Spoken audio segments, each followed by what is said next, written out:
Assalamu alaikum everyone. Today the discussion topic is the Wordsworth theory of poetry and about the poet and the poetic process. What is the theory of poetry according to Wordsworth, and what is the concept of a poet, and what are the salient features of a poet, and how the process of poetry takes place. The topic which we are going to discuss today is Wordsworth की theory of poetry है और poet क्या होता है और poetic process जो है वो क्या होता है. Before starting the topic, अगर आप लोगों ने still you people have not subscribed my channel, please do subscribe my channel and press the button of bell icon so you people will be able to receive the notifications of my coming videos. And if you people really liking my videos, please also like my videos and share my channel's link more and more. Thank you very much. Okay, let's start the topic which is about the Wordsworth theory of poetry. Wordsworth's conception of a poet is an important part of this theory of poetry presented in the preface to Lyrical Ballads. In the preface, Wordsworth discussed the definition, qualities and function of a poet.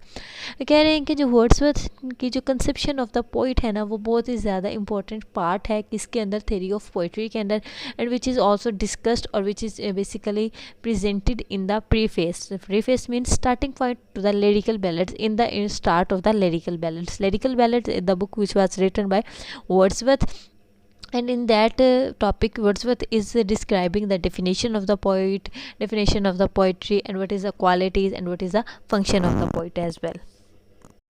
Now comes to the poet, that what is the definition of a poet according to Wordsworth. Wordsworth defines a poet in the following line.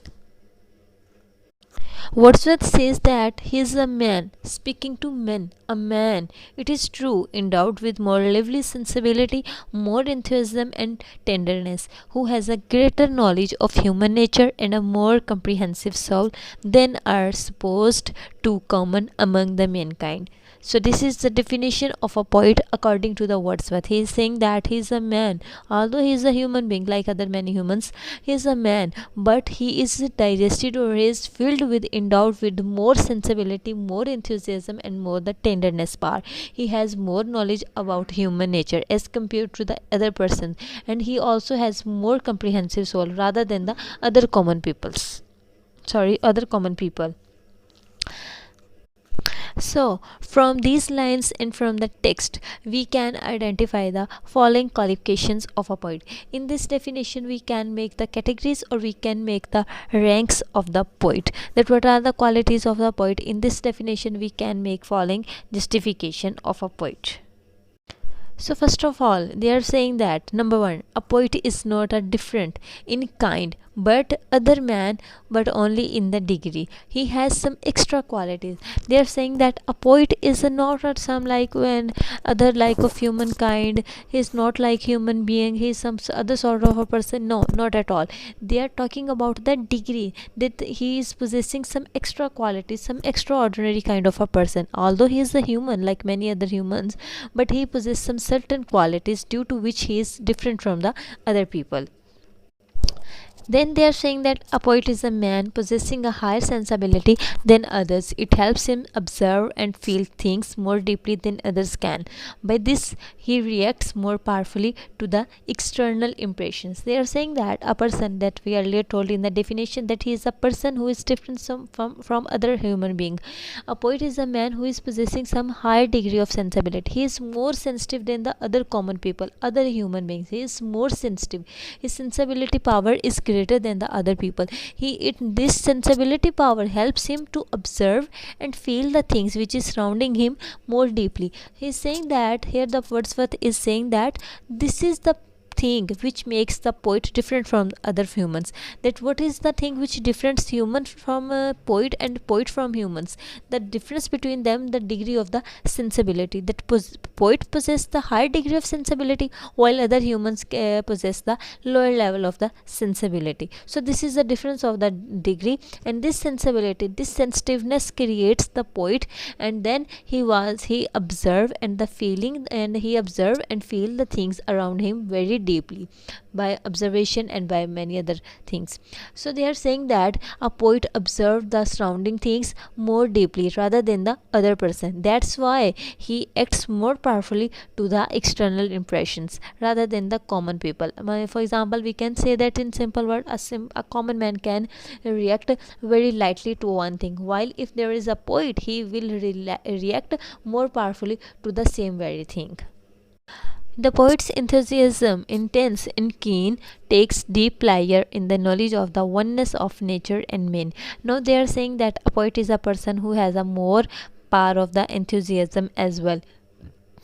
This takes deep pleasure in his heart and creates deeper observation in his heart. That's why he deeply observes the thing and deeply and more powerfully react to the external things which is basically surrounding him, or which we can say that which are present surrounding him. So he reacts more powerfully to that things because he has some more power of enthusiasm. The poet, having a more comprehensive soul, shares the feelings and emotional reactions of other people accurately.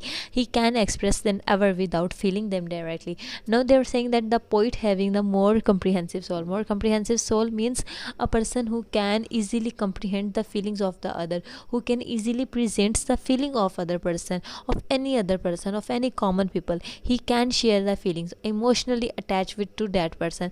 For example, in simple words, we can say that a common man can have a less comprehensive soul. He can less shares the feelings and emotional reactions of other people, while if there is a poet, he has a more comprehensive soul. He will attach with you, he will feel more pain for you, he will feel more emotionally attaching, he will feeling more attachment with you, and that's why he expresses them and without feeling them directly. The poet's imaginative power is greater than average human beings. By this, he can be affected by the absent things as if they were present. Now they are saying that there is also one more thing in the poet, that poet has a more imagination power rather than the other human beings. Like other human beings possess less power of the imagination, while if there is a poet, he will observe the things more deeply and he will react powerfully. That's why this creates his imagination power more than the other common people. That's why he can also observe the things which are present, which are sorry absent, which are not present and actually, but he can also feel them as they are present. The poet is not only a man who has a lively sensibility, but one who has thought to long deep. The poet is not a social instrument, but an individual pleased with his own passion and meditations. Now they are saying that the one thing more in the poet is that he is not only a man, like only having the more power of sensibility. He is more sensitive than other people.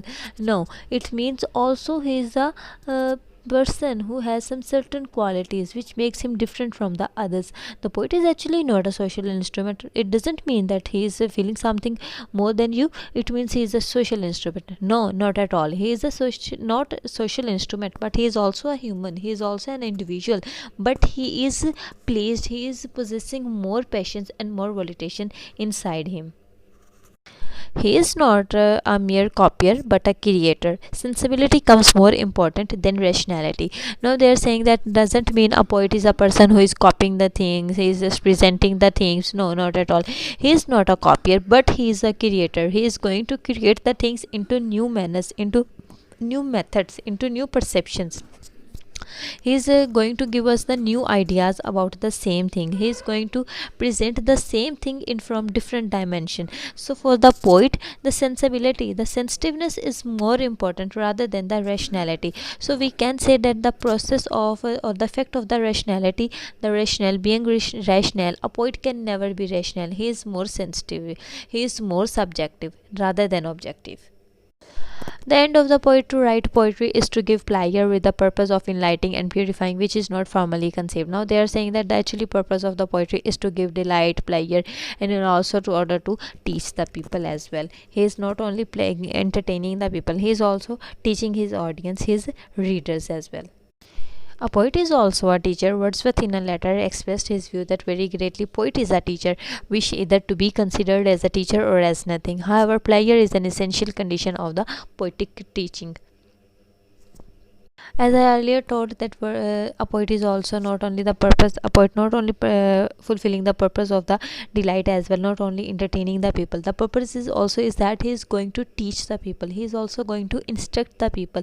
He is going to morally uplift the people who is going to read the work, who is going to read him. He also going to enlighten him. They are going to morally uplift their morals. So that's why a poet is also a teacher. That's why Wordsworth also says that I will must be recognized by a teacher, that I am a teacher but nothing else. This is my definition, this is my identification. Player is the essential thing for a being poet. Wordsworth defines poetry as the spontaneous overflow of the powerful things as its origin in the emotions reflected in the tranquility. Now moving towards the poetic process, or what is the definition of the poetry according to Wordsworth, is that the spontaneous overflow of the powerful feelings and its origin in emotion reflected in tranquility. Tranquility here means aloneness, living alone, मतलब अलग दलग होकर सबसे अलग होकर differently सोचना, spontaneous overflow. So firstly we have learned the definition of the poet, and now we are going towards the definition of the poetry. So what's the definition of the poetry? Here is the definition of the poetry according to Wordsworth.